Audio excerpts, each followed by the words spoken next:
যে প্রধান অতিথি আসলে আমি না, প্রধান অতিথি কারা? তোমরা। আর আমার ভালো লাগছে যে তোমরা আজকে ট্যালেন্ট গুলো বৃদ্ধি পেয়েছো 72 জন।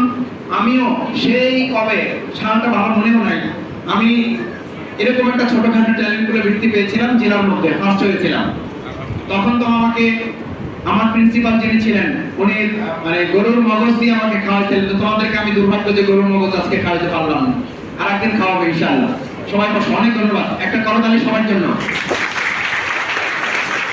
শুনতে হবে, যে আজকে শুনবা সে ভবিষ্যতে বলতে পারবা, আর এখন যদি খালি বলতে থাকো বলার পর বন্ধ।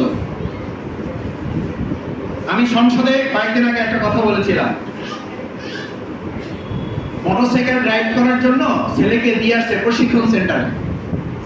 তো সপ্তাহখানেক যাওয়ার পরে বাবা গিয়ে জিজ্ঞেস করছে যে ট্রেন করে আর কি, ট্রেনার যে প্রশিক্ষক যে আমার ছেলের মোটরসাইকেল ড্রাইভারিং এর খবর কি পারে?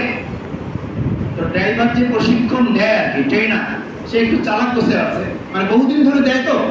তো বাবা বারবার আসে, একটু বিরক্ত হয়ে গেছে। বিরক্ত হয়ে বলছে যে চাচা যান, কিছু মনে করেন না, আপনার ছেলে ভালো, আপনার ছেলে ইতিমধ্যে মোটরসাইকেল চালাইতে শিখছে কিন্তু থামাইতে পারে না।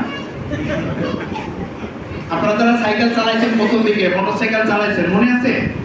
চালাইতে পারা যায় কিন্তু ঠিক মতো কি করা যায় না, সময় মতো থামাইতে পারাটা হলো গুরুত্বপূর্ণ। বলতে পারাটা, চলতে পারাটা গুরুত্বপূর্ণ। কোন জায়গায় তোমাকে থামতে হবে, কোথায় গিয়ে থামলে তোমার কল্যাণ হবে, এটা জানতে পারাটা গুরুত্বপূর্ণ। আজকে পৃথিবীতে বলা হয়ে থাকে কথা বলতে পারার মধ্যে কৃতিত্ব নাই। কৃতিত্ব হচ্ছে কথা বলার দরকার আছে কিন্তু আমি বলবো না।